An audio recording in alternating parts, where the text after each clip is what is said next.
Chapter 4. A Visit to the School. It was 3 months later, and Andrew was beginning to like the dirty old town and its strange but kind people. Feeling extremely happy, he went out one afternoon to see a small boy of 9, whose name was Joe. He was not very ill, but as the family was poor, his illness seemed likely to give the boy's mother a lot more work. At the end of his visit, Andrew remarked to her, "You must still keep his brother home from school, I'm afraid." Joe's mother looked at him in surprise.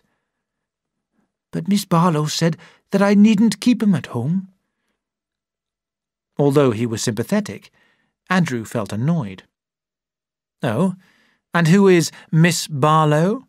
he asked. "She's the school teacher. She called to see me this morning."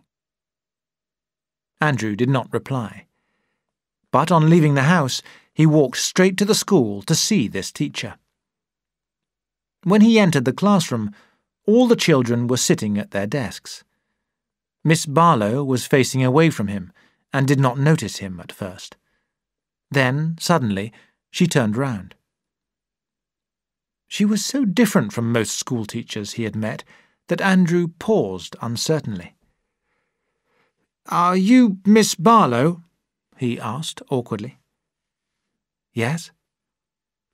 She was a small, attractive, and well-dressed young woman of about 22. She looked at him for a moment and then smiled. "You work for Dr. Page, don't you?" "Never mind about that," he answered coldly. "I am Dr. Manson. You have a boy here whose brother has a serious disease that could spread to other children. He ought to be at home." She smiled again. "Yes, I know." Her refusal to treat his visit seriously made Andrew lose his temper. "Don't you realize that you are breaking the rules by allowing this boy to come to school?" His manner now made Miss Barlow angry, but she replied quietly, "Most of the children here have already had the same illness, and the others are certain to catch it in any case.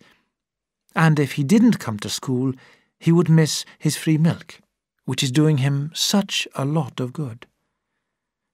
"He ought to be at home. You must send that child home at once," Andrew ordered her.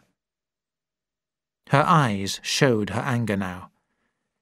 "I am in charge of this class. You may be able to tell people in other places what to do, but here I give the orders." "You're breaking the law," he shouted. "I shall have to report you." "Then report me," Miss Barlow replied. She turned to the children and said, "Stand up, children, and say, 'Good morning, Dr. Manson. Thank you for coming.'" The children rose and politely repeated the words. She then showed him out of the door and gently closed it behind him.